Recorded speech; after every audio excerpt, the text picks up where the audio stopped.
नमस्कार और स्वागत है आपका एड्यूवर्स की इस नई ज्ञान यात्रा में। आज से हम शुरू कर रहे हैं राजनीतिक विज्ञान यानी पॉलिटिकल साइंस की एक ऐसी सीरीज जो आपको लेकर चलेगी एकदम बुनियाद से लेकर पीएचडी स्तर तक।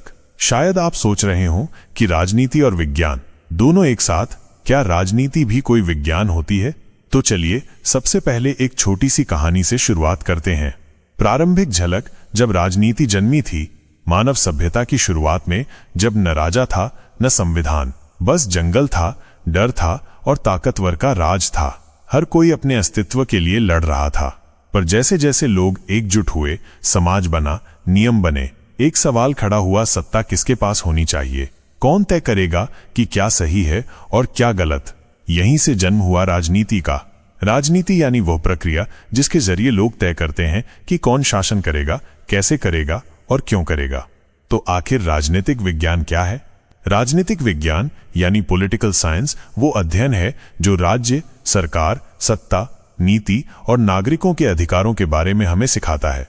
ये सिर्फ चुनावों या पार्टियों तक सीमित नहीं है, ये उस पूरी प्रणाली का अध्ययन है जो समाज को चला रही है। किसी ने क्या खूब कहा है, राजनीति केवल संसद या सत्ता तक नहीं, वो हर उस जगह है जहां दो लोग मिलकर कोई फैसला लेते हैं। प्रसिद्ध विचारकों की परिभाषाएं क्या कहती हैं? चलिए कुछ महान चिंतकों की बातें सुनते हैं। अरस्तु, जिन्हें राजनीतिक विज्ञान का जनक माना जाता है, कहते हैं राजनीति सबसे श्रेष्ठ विज्ञान है क्योंकि यही तय करता है कि मानव जीवन कैसे जिया जाए। डेविड ईस्टन ने कहा, राजनीति उस प्रक्रिया का नाम है जिसमें समाज के लिए मूल्य निर्धारित किए जाते हैं और वो भी अधिकृत रूप से। जॉन लॉक, रूसो, मार्क्स और हमारे अपने कौटिल्य, सबने राजनीति को अपने अपने ढंग से परिभाषित किया, पर एक बात सब में समान थी, राजनीति केवल सत्ता नहीं, जवाबदेही भी है। क्या क्या आता है राजनीतिक विज्ञान के दायरे में?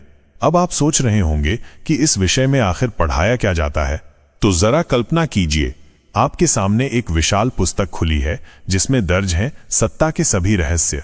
इस विषय के अंदर आते हैं राज्य की उत्पत्ति और विकास, सरकार क्या होती है, उसके अंग कौन कौन से हैं, संविधान क्यों जरूरी होता है, लोकतंत्र कैसे काम करता है, राजनीतिक दल, चुनाव और जनमत कैसे बनता है, अंतर्राष्ट्रीय राजनीति यानी देश और दुनिया के रिश्ते, और सबसे जरूरी नागरिकों के अधिकार और कर्तव्य। हर चैप्टर, हर विषय आपके सोचने के ढंग को बदल देगा। राजनीतिक विज्ञान की शाखाएं, एक विस्तार।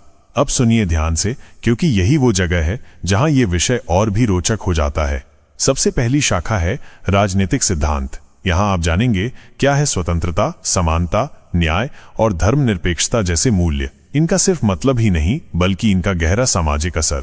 दूसरी शाखा है तुलनात्मक राजनीति, यानी अलग अलग देशों की शासन प्रणालियों की तुलना, जैसे भारत बनाम अमेरिका, चीन बनाम जापान, लोकतंत्र बनाम तानाशाही, कौन कितना कारगर।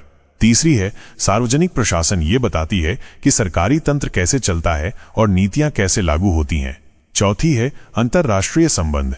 यहां आप जानेंगे संयुक्त राष्ट्र क्या करता है, भारत और चीन में तनाव क्यों रहता है और विश्व युद्धों के पीछे की राजनीति क्या थी।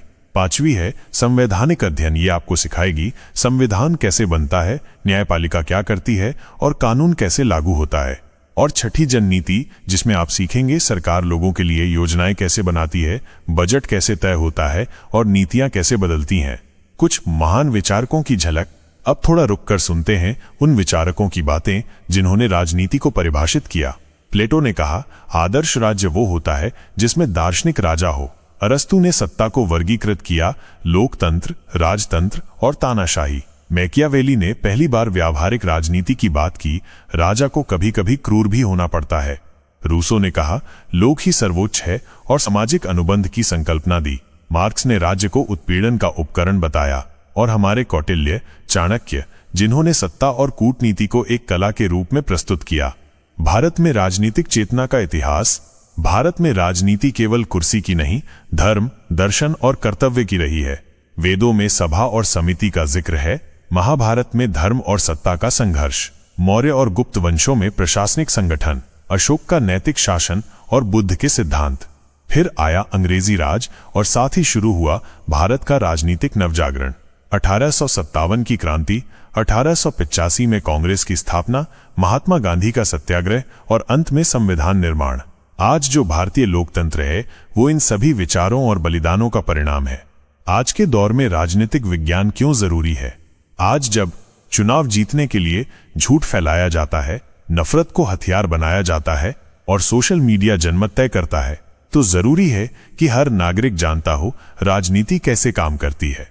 अगर आप जानेंगे नहीं कि कानून क्या है, तो कोई भी आपको बेवकूफ बना देगा। अगर आप समझेंगे नहीं कि आपका वोट कितना कीमती है, तो कोई भी उसे खरीद लेगा। राजनीतिक विज्ञान आपको सिखाता है सोचना, सवाल करना और सिस्टम को समझना। इस पूरी सीरीज में क्या क्या सीखेंगे? संक्षेप में अब आप पूछेंगे, इस पूरी सीरीज में आगे क्या मिलेगा? तो आइए संक्षेप में जान लेते हैं। राज्य की उत्पत्ति के सिद्धांत, राष्ट्र और राज्य में फर्क, संप्रभुता और सत्ता के प्रकार, लोकतंत्र और संविधान की गहराई, संसद, सरकार और न्यायपालिका की कार्यप्रणाली, राजनीतिक विचारधाराएं, पूंजीवाद, समाजवाद, साम्यवाद, अंतर्राष्ट्रीय राजनीति, यूएनओ, G20, विश्व युद्ध, वैश्वीकरण और अंत में शोध स्तर के विषय जैसे लोकनीति, राजनीतिक समाजीकरण, राजनीतिक संस्कृति। निष्कर्ष, राजनीति का अर्थ केवल सरकार नहीं है।